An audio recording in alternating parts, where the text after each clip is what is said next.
Hi everyone, this is just a video to update you really, because I haven't done one for a while, not with this current setup. Since the last video I have trimmed back, shortened all of my Moroso ignition wires to get the compromise between the shortest wire and the neatest routing. It's always going to be a compromise because you could have them shorter but not quite so neat, and maybe with some less than ideal overlaps. So this is the best compromise I could come to. It's very neat, there's minimal overlaps, no touching, and pretty short and top quality wires. This is also the first video I've done since I've got the tacho working properly after rewiring my MSD tacho adapter.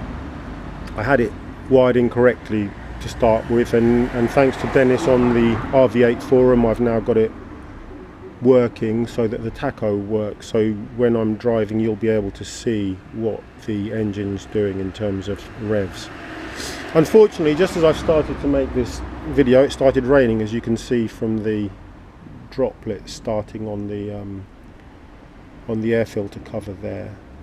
But I wanted to show you, I'm not going to take the filter off now because of the rain, but I think you should be able to see down there, this is my fabulous Holley 390 double pumper, a very rare carb. It's not the more common vacuum secondary one. It's fully mechanical, no vacuum involved. It's all mechanical, double pumper, but in the 390 size. The car is completely stone cold. Look, I'm grabbing the headers there, giving them a good squeeze. Stone cold, not connected. I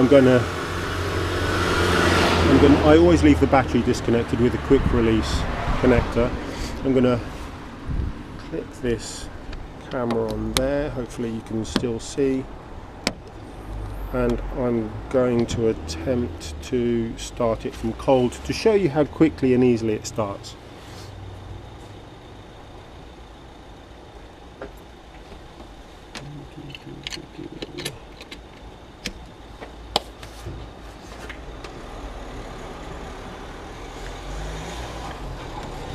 I will show you from inside the car rather than with the bonnet up, just because it's raining and I don't want to get things wet unnecessarily. But you can see engine stone cold, hasn't been started for a long time. I just wanted to make this video. Okay, and it's a racing carburetor, so there's no choke at all. It's not one that has had the choke deleted. There never was a choke from the factory. So this is a full mechanical double pumper racing carb. I've got the Mallory Unilight distributor. Currently I've set it up with 14 degrees initial advance and 20 degrees mechanical advance, giving a total of 34 degrees advance all in. And I currently also have the vacuum can tuned in for an extra 10 degrees of vacuum advance. I'm not sure if I'm going to keep that at the moment. I'm still playing with that, but that's what it's got right now today. Okay, we'll see how quickly and easily it starts without even a choke on a very cold January morning.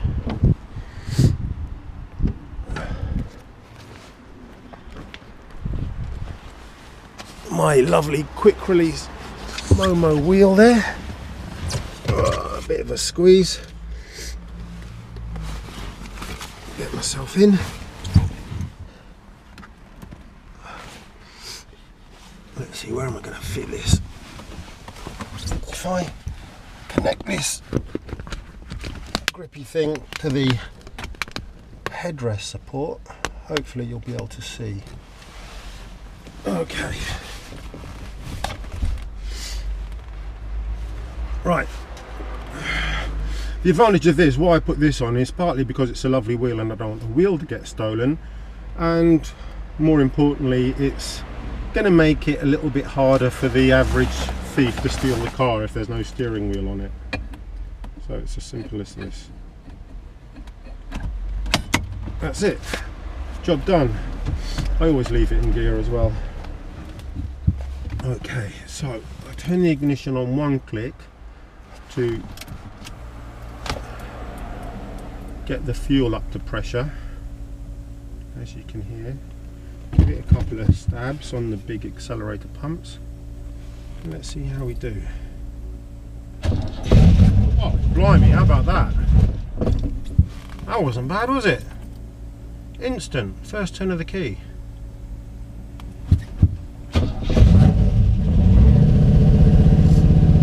Okay, well that's how well this engine works with the current setup, with the current carburetor, which is a full competition carburetor, I think originally intended for NASCAR. Because there's no choke, I do have to keep my foot on the accelerator for a little while for it to warm up until it will idle happily on its own. What a shame it's raining. That's gonna spoil the video because I'm obviously gonna have to calm down how I drive quite considerably. I don't really want to be going mad on wet roads with cold wet tyres with what's probably at least 250 horsepower in a 1-ton rear-wheel drive sports car. So let's just go very steadily. What a shame. Maybe I'll do another one in the dry someday soon. Roll on spring, eh?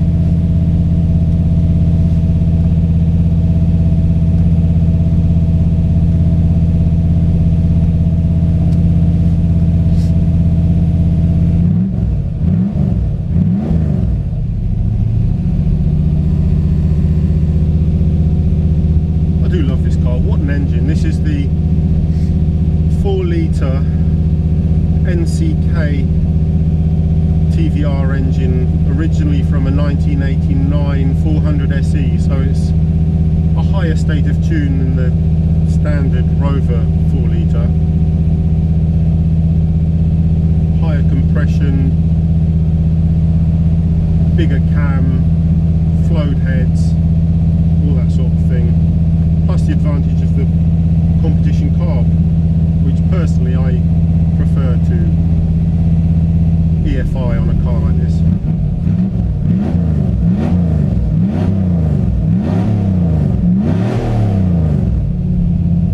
Let's see if it'll idle.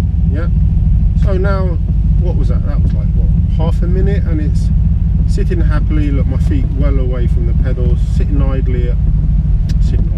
happily at an idle of about 700. It'll go up from that as it warms up. I'll let it warm up a little bit more. Excuse my sniffing and snorting, I got a horrible cold. It is mid-January, freezing. Everyone's got colds at the moment. So nice to have the tacho working again. By the way, this temperature gauge over here has never worked since I've had the car, so I fitted this one over here, which works perfectly, and that also shows you that the car's stone cold, so I'll let it warm up a little bit.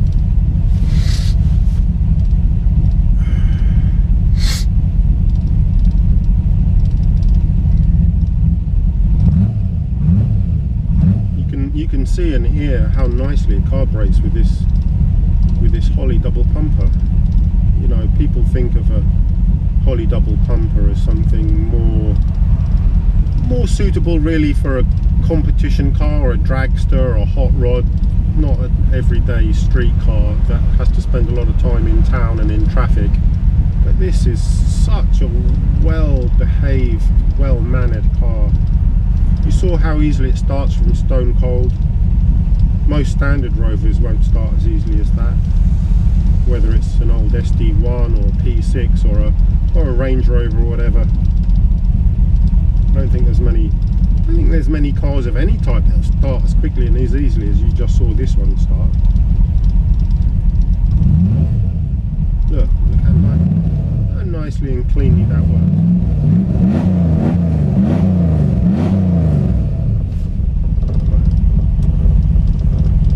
Let's get going.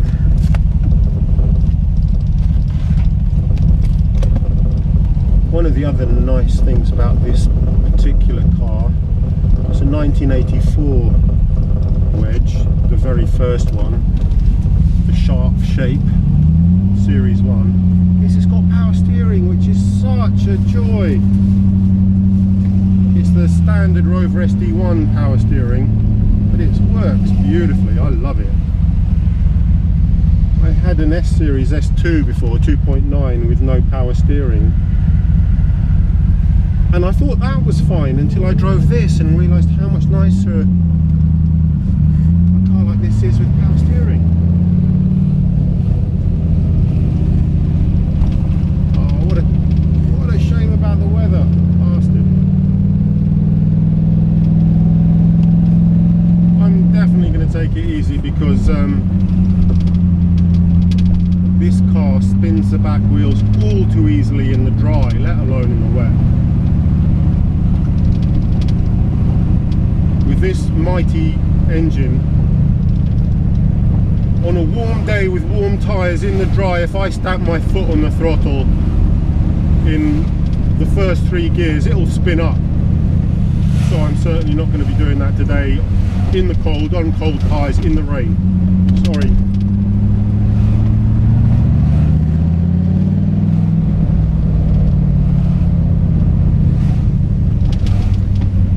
This is, as you can see, this is bumbling along in second.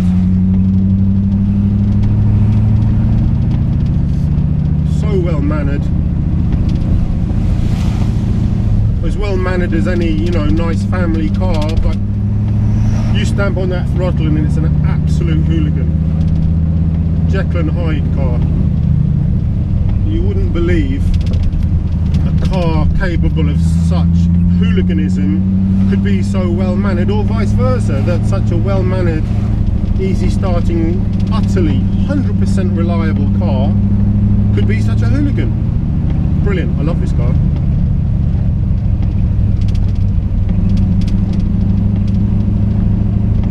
Hope this video is working. I'm still getting used to the GoPro as well. This big single wiper is doing a good job. Quite happy with this. I think this is the first time I've driven it in the rain.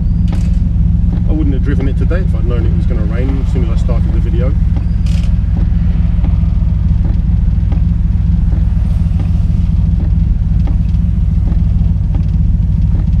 It's warmed up ever so slightly, so now we're up to about 800 RPM tick over.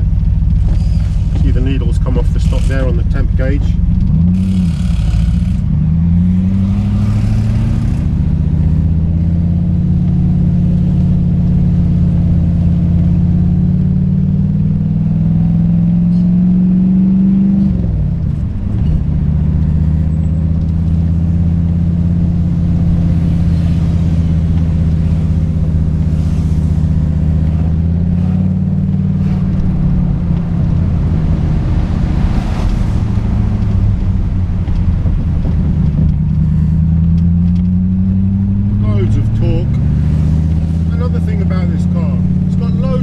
So you could just drive it around using one gear all day, or you can howl it and it'll happily rev to 7,000 RPM, which I try to keep it down a bit from that. I do get a bit carried away every now and again, but I try to remember to change up even when I'm getting carried away at about 6.5 rather than 7, just for the sake of engine longevity. I can't really afford to do an engine rebuild on this unnecessarily. Listen to that, it's beautiful.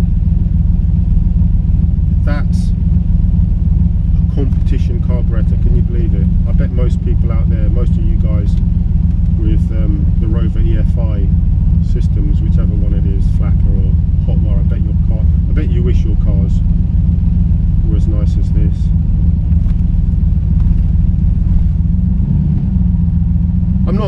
I'm not trying to be a smart ass. It's just that I get a lot of people slagging off carburetors and saying, oh, you might as well have a bucket with a hole in it, which is nonsense.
difference in volume then. I just opened the passenger window a crack because the car's running my own homemade side exit exhaust, and I wanted you to hear it because it's just such a joy.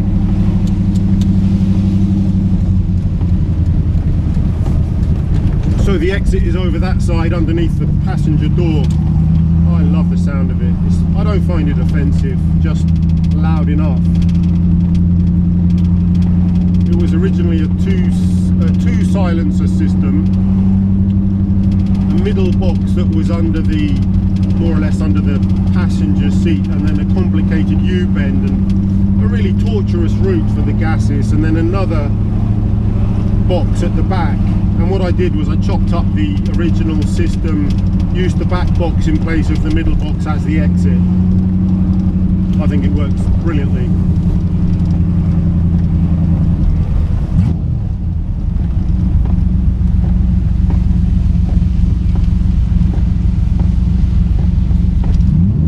Typical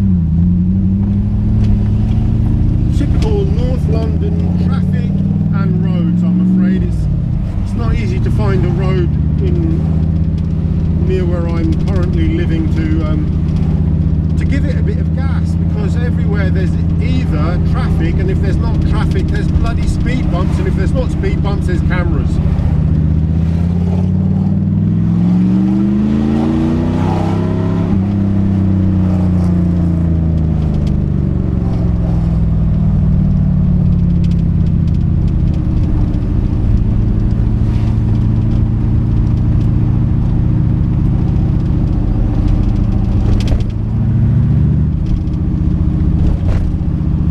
Like I said, I've got to take it easy today anyway with the horrible slippery roads.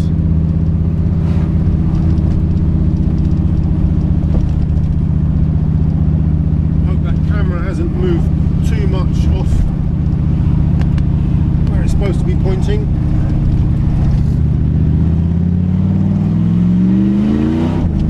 Jesus. Just giving it a tiny bit of gas there and it's getting all kinds of sideways, fishtailing up the road.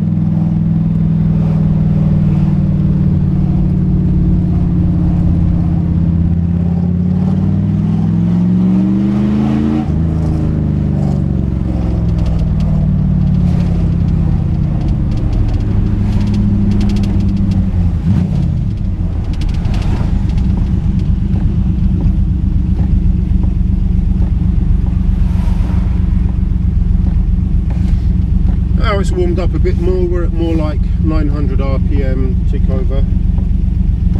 All working beautifully. Hope you can see that okay.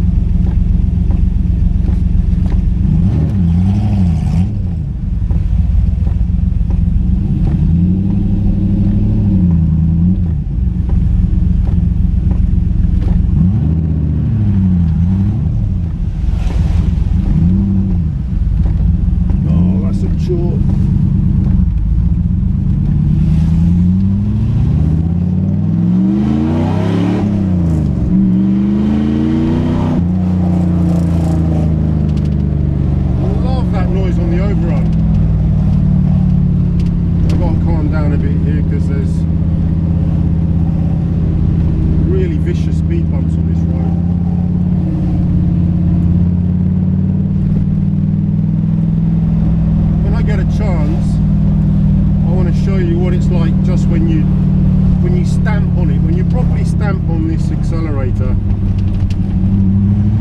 because the responsiveness of a carburetor with accelerator pumps, in my opinion, it beats anything. It even beats CFI, because you've got no delay, there's zero delay, there's no ECU to think about what to do. What you do with your foot instantly determines what happens to the engine. You press your foot down, at the very same time it opens up the carburetor, squirts a big shot of fuel down the throat, and off you go like a rocket. Oh fuck, it's traffic.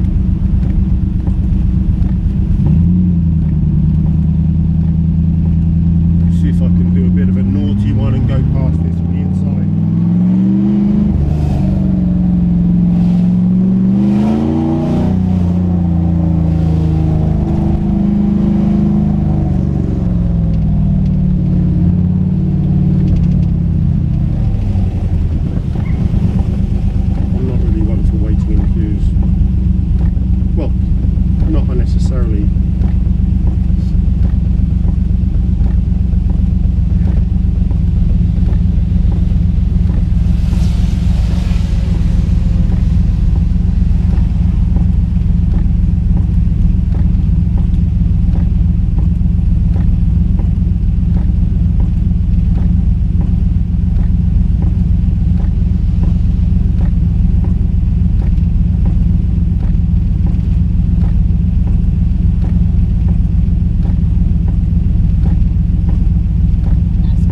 thank you. That was nice. Some old granny going past on a bicycle saying nice car. That's what you get with the classic. You don't get that if you're driving some flash modern sports car, I don't think. Not that I ever have, but I don't imagine if this was a new Ferrari, the old granny would be saying nice car.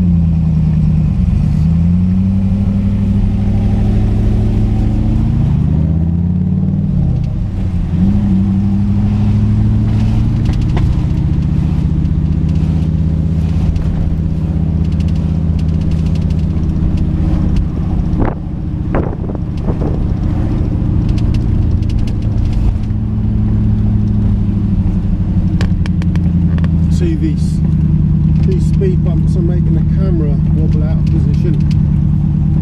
Well, it's not just speed bumps, it's crappy roads as well, full of potholes and bumps.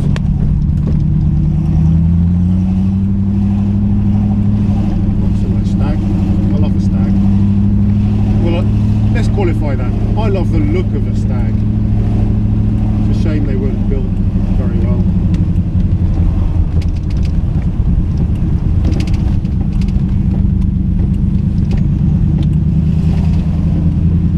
Imagine if the stag design had been actually put together by Mercedes or BMW, what a wonderful car that would be. And with the BMW engine, that'd be nice. Imagine a stag with the M30 3.5